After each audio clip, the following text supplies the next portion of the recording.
Bon les frérots, on est venu chez lui pour vous présenter la moto de Djibril, la R1. Allez hop, c'est parti. Mon gars, bien ou quoi? Ça se passe? Bien? Tranquille, tranquille. Ah, tu nous l'as bien présenté quand même. Mais avant de passer à la moto, je préfère que tu te présentes un peu.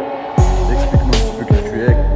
Donc je m'appelle Djibril, j'ai 27 ans et j'habite à Bruxelles et je suis le propriétaire de la moto ici présente.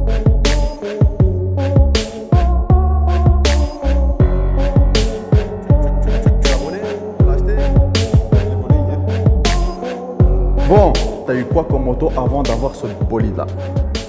Donc avant d'avoir ce bolide là, j'ai eu une R6 de 2018. Ouais. La même configuration à quelques détails près. Juste avant ça, KTM 690 SMR, un super motard de 2008. Et juste avant, merci, Sim 125. C'est la base. Donc à part ça, pourquoi cette moto? Pourquoi pas une H2? Dis-nous. Déjà parce que ça mange une H2. Non. Parce qu'en fait, à la base, je suis fan de la compétition MotoGP et du pilote Valentino Rossi qui représente l'écurie Yamaha, donc depuis que je suis tout petit. Puis voilà, donc c'est un rêve d'enfance et il n'y a pas d'explication à part ça. C'est tout simplement un rêve. Et pourquoi la R6 et puis la R1? Elles se ressemblent assez et c'était juste pour monter en puissance et réaliser mon rêve final, c'est tout. Donc là, t'as réalisé ton rêve. Voilà. Ah ben, je suis content pour toi. Merci, Franchement, elle c'est est magnifique, la vérité. Donc, qu'est-ce que j'allais te dire? J'ai plein de personnes qui m'ont posé plein de questions. C'est la première fois que je fais un examen avec plaisir. Dis-moi. Vas-y, y a pas de souci. Donc, cette bête-là, Ouais. elle vaut combien? Comme vous la voyez là maintenant, elle m'est revenue un peu moins de 30 000 € avec la première taxe de roulage, donc 2 450 € de mise en circulation, plus la première taxe de roulage. Et tout ça, la première fois, j'ai payé environ 2 550 à Bruxelles, je précise. Dans d'autres régions, c'est des prix différents. Et niveau assurance, tu payes combien pour ça? Donc niveau assurance, je rappelle, j'ai 27 ans, je ne sais pas si je suis considéré comme jeune conducteur ou j'en sais rien. Je paye 1 900 € par an, c'est une assurance full omnium, donc tout couvert, c'est tout risque pour les Français qui regarderaient. Que ce soit que je fasse un crash en droit, en tort, qu'un pigeon s'asseye dessus et me griffe avec ses pattes, tout et n'importe quoi, c'est couvert. Bon, niveau assurance taxe quand même, on va pas se mentir, ça coûte un petit peu quand même. On est d'accord. Mais ça mérite. Mais j'avais une autre question, ça j'ai pensé à ça là tantôt quand je regardais la moto. L'assurance que tu payes, vu que c'est une omnium, est-ce que tu es obligé de mettre une alarme ou pas? Bonne question. Donc Ah on doit non, mettre une c'est alarme bien. homologuée. C'est des conditions qu'ils mettent en petit en fait dans le contrat d'assurance. Ils vous le disent pas spécialement au moment de signer, donc il faut vraiment faire attention. Et je suppose que pour toute assurance omnium, il faut une alarme homologuée. Hein. Quand je dis homologuée, c'est pas du certes, c'est vraiment, ça doit respecter certaines normes. Donc vaut mieux directement appeler l'assureur pour voir si l'alarme que vous avez mis est homologuée, pour faire le test. Voilà, c'est ça que ça fait en fait quand je l'active et la désactive. Et ça va faire un peu de bruit là. Voilà. C'est une alarme coupe-circuit en fait. Tant que je désactive pas, on ne sait pas démarrer qu'on ait la clé ou pas. Donc 450 €, franchement, pour ce que c'est, ça vaut la peine. Surtout pour les personnes qui la gardent dehors, etc. Enfin, je le déconseille, mais bon. Ce que tu viens de dire justement, quand tu souscris à une assurance full omnium, tu es obligé d'avoir un box, elle doit être attachée avec un cadenas et elle doit avoir une alarme. Donc si tu n'as pas ces trois conditions Ah, il y a et des qu'ils règles. arrivent à prouver qu'au moment du vol, ces conditions n'étaient pas respectées, si c'est un vol de nuit, tu ne seras pas remboursé. Ok, parfait, merci en tout cas. Maintenant, on va passer aux choses sérieuses. Qu'est-ce que tu as mis sur cette moto-là? Tout ce qui est d'origine, on ne veut pas savoir. Ça, c'est facile à trouver sur les fiches techniques. Tout ce que tu as mis dessus, parce que je vois du carbone partout. Explique-nous un petit peu ce que tu as mis dessus. Tu as mis quoi à l'avant? Donc à l'avant, qu'est-ce que j'ai mis? J'ai pris un sticker de chez Yamaha. Donc c'est un sticker que j'ai acheté chez Yamaha et que j'ai collé. Au niveau du garde-boue avant, c'est un garde-boue carbone, mais je vous explique, c'est du dipping, une peinture à l'eau. C'est une technique de peinture, Ah ouais, on dirait pas. mais c'est quand même bien fini. Ouais, je vois, parfait. Ici, je me suis fait un petit stickers. Vous me direz ce que vous en pensez. Ghost, pourquoi Ghost? Ghost pour différentes raisons. Je suis fan de la série Power et puis il y en a beaucoup qui disent que je suis un fantôme dans la vie. Donc, Ah, c'est comme ça. donc je vous ai dit, c'est de la peinture à l'eau. Donc le vrai garde-boue avant, il coûte assez cher. De la R1M. Ok. Ici, C'est quoi ça? une protection d'axe de roue. C'est de la marque Gilles Tooling pour protéger la roue, enfin l'axe en tout cas en cas de chute. Ici, le sticker que vous voyez ici, en fait, tous les stickers d'origine de la moto sont en gris. Et les finitions aussi, comme le garde-boue, c'est du gris. C'est le même gris qu'ici. Voilà. Ah, c'est d'origine ça. Voilà, c'est le même Donc gris toi, qu'ici. tu l'as mis en noir. Voilà. Moi, Moi, j'ai satin comme ça. C'est ça. J'ai tout mis en noir. C'est le logo R1. Ok. Ici, je me suis fait un logo. Bon. Un peu plus bas si tu veux bien. Ouais. Ici, le petit cache, je l'ai fait aussi en dipping, donc en peinture à l'eau. À la base, il était gris aussi. Ici, j'ai mis, donc au niveau du guidon, j'ai mis des leviers noirs, donc de la marque Gilles Tooling, levier réglable sur différentes positions. C'est des leviers aussi rabattables en cas de chute. vous voyez. Ok. Et en plus de ça, j'ai mis une protection de levier ici, aussi marque Gilles Tooling. Comme ça, c'est dit dès le départ. Toutes les finitions, c'est la marque Gilles Tooling. J'ai voulu faire une moto assez homogène. Toutes les pièces en fait que tu as rajoutées, c'est des pièces qui viennent directement Voilà, c'est de des pièces qui viennent de chez eux et ça va bien ensemble. En fait, normalement, ces protections, c'est pour la compétition, mais je trouve que c'est aussi esthétique. C'est beau, moi j'aime bien. Au niveau du réservoir, donc le cache latéral, c'est du vrai carbone. Ok. C'est une pièce que j'ai commandée. J'ai mis une protection au-dessus, ici et là. C'est une protection et en plus de ça, ça permet d'avoir un meilleur grip au niveau des jambes sur le réservoir lors d'accélération. Ici, j'ai mis des commandes réglables. C'est une pièce qui coûte un peu moins de 700 €, mais bien sûr avec l'autre côté compris. Par contre, il y a quelque chose qui me perturbe un petit peu depuis tout à l'heure. Je regarde, c'est quoi le bleutage là? Ça a bleuti là. Ça bleutit. Donc, en dessous, j'ai mis une demi-ligne d'échappement à Krapovic qui commence à partir d'ici Ouais. et qui remonte jusqu'à la fin du silencieux. C'est une demi-ligne en titane à Krapovic. On a supprimé le gros catalyseur qu'il y avait ici. Donc, il y a un meilleur comportement de la moto, elle est plus légère, elle fait un bruit beaucoup plus... un meilleur bruit quoi. On sent qu'elle est vivante, elle respire mieux. Et puis voilà, on a mis la cartouche avec à Krapovic. Et ici, la protection en carbone, ça vient avec.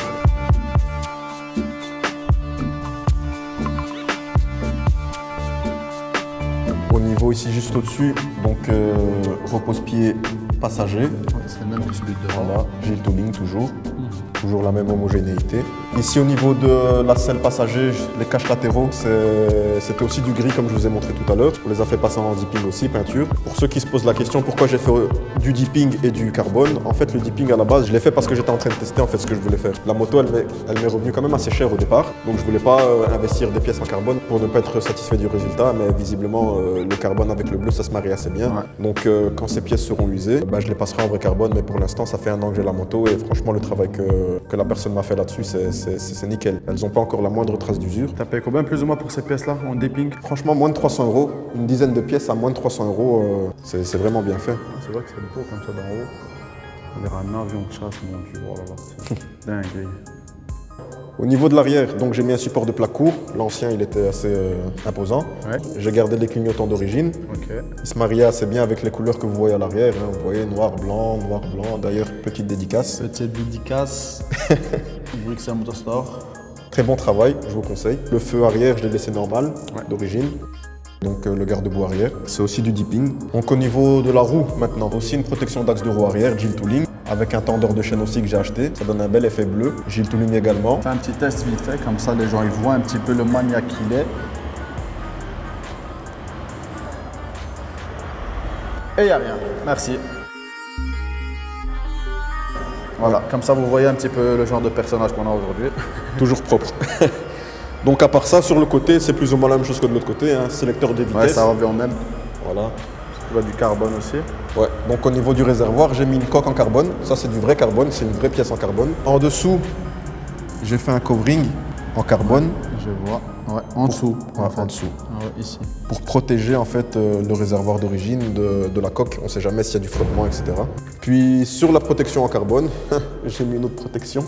Et rigoler si vous voulez. Mais en fait, c'est pour éviter que ce type de gratte se passe sur le réservoir et sur la protection en carbone, qui est quand même assez pas mal. Ici, au niveau du capuchon, j'ai mis un sticker, effet carbone. J'ai pas encore trouvé la pièce qui irait ici. Ici, mon logo, dont je suis assez fier, toujours. Pas mal. Ça donne bien, je l'ai fait refaire. Hein. Comme ça. À la base, c'est pas ce qu'il y a dessus, donc je l'ai fait refaire. Vous pouvez regarder sur internet comment c'est à la base. Et finalement, encore ici, une pièce qu'on a fait passer en dipping, en peinture à Ouais, l'eau. ok. On voit pas vraiment la différence, mais bon, ça donne bien, franchement. Vous pouvez regarder la vue que... Franchement, c'est une vue que je kiffe. Avoir la vue que tu as tous les jours, ça donne envie. Ouais. Donc, ouais, j'étais déjà en train de chipoter avant. Donc là, en fait, la moto, l'écran, il est en mode track, donc en mode piste, et vous voyez que le compte tour, il démarre à 8000 tours. Vous pouvez en fait régler ça en entrant et en changeant le mode de display. J'étais en track mode, maintenant je passe en street mode. Et puis, il y a différents modes qui sont réglables sur la moto. À partir d'ici, on peut régler la puissance, le contrôle de traction, le contrôle de glisse, le launch control, le shifter, l'anti-wheeling, le frein moteur. C'est ici que ça se voit en fait. Ouais, je vois. Vous voyez ça ici et c'est changeable à partir des commodos ici sur le guidon. Ok, parfait. Ah ouais, quand même. Là, je suis un petit peu jaloux. Ça, j'ai pas sur l'acheter. Ça, c'est les veilleuses. Ok. Donc juste les veilleuses, c'est ça. Je suis avec les grands phares. Mais normalement, c'est comme ça que ça donne. On dirait qu'il y a un œil fermé, quoi. D'accord. Franchement, question très importante. Pourquoi tu as choisi celle-ci? Parce qu'il y a aussi la R1M qui a plus de carbone Ouais. et qui coûte plus ou moins la même chose. Pourquoi j'ai choisi celle-ci et pas la R1M? En fait, la R1M et celle-ci, il n'y a pas tellement de grosses différences. C'est juste que la R1M, elle a déjà été préparée par Yamaha d'une certaine manière. La plus grosse différence, en fait, c'est les suspensions, c'est du Öhlins. C'est des suspensions pilotées qu'il y a sur la, Sur la R1M. sur la R1M. Voilà. Ok. Plus d'options de contrôle dans l'écran. On a aussi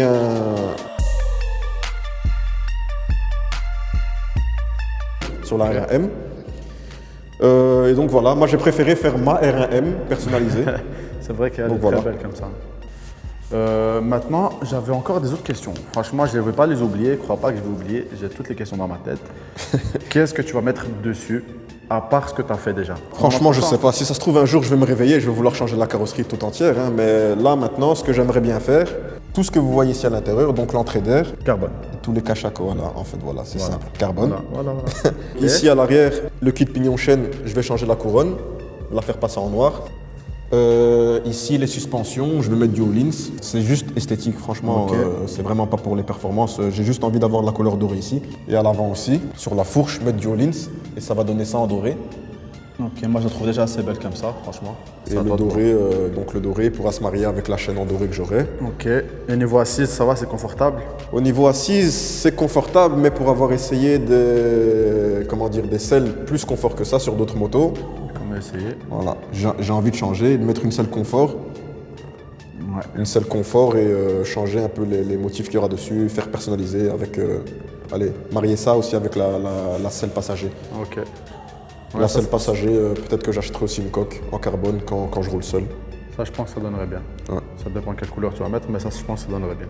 La bulle à l'avant, je vais la changer, je vais la fumer. Je vais mettre une bulle sprint en noir, pas une bulle endurance, pas celles qui sont grosses comme ça Ok. pour couper le vent. Je préfère les courtes Les sportifs? en noir. Ouais, les sportifs Ok. comme ça, je trouve que c'est mieux. Parfait. Puis encore les délires, hein, les étriers, etc. Ah ouais, c'est jamais fini en vrai. Voilà. Je pense qu'on a fait le tour de la moto. Attends. T'es prêt? Ouais, c'est bon. Vas-y, c'est parti.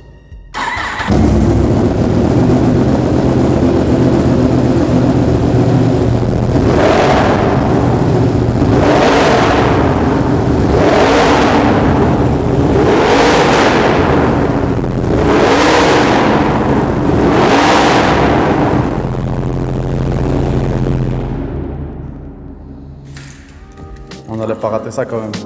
Franchement, moi j'ai kiffé la moto et j'espère que vous allez vraiment apprécier la vidéo parce que c'est juste la troisième vidéo. Si vous avez n'importe quelle question, si vous voulez acheter une pièce qu'il a la même sur sa moto, etc., vous n'hésitez pas à l'ajouter. Je vais le mettre sur Instagram, sur Snap, etc. Comme ça, vous allez directement vers lui. Ça va, t'es sympa. Hein? Toi, t'es gentil avec les gens. Avec les gens corrects, je suis toujours gentil. Ok. Et les gens qui critiquent, Je suis poli. et même pour les pièces, niveau prix, etc., il a tout. Franchement, même sur son PC, il y a tous les documents, ça, j'ai tout. tous les prix. Donc si vous avez vraiment besoin de quelque chose, il peut vous donner le contact tranquillement. Donc voilà, j'espère que vous allez apprécier la vidéo. Donc on essaie de faire petit à petit un meilleur travail que le précédent, vu que la première vidéo elle était un peu longue, etc. Il y a eu pas mal de critiques. La chaîne, c'est pas une chaîne où on va expliquer la mécanique, etc. Moi, ce que je fais en fait personnellement, c'est de vous montrer la moto comment elle est, qu'est-ce qu'on fait avec, les modifications que nous on fait. On parle pas de de détails, etc. Tout Donc ce voilà, qui est d'origine, c'est trouvable en fait sur les fiches différents techniques. sites. Vous pouvez aller voir directement les concessionnaires, c'est leur travail. Hein. On va pas prétendre faire le travail à leur place. Donc voilà, je remercie tout le monde encore une fois. Mon gars, je te remercie en tout cas d'être venu. Peace. Ciao, ciao. Ciao.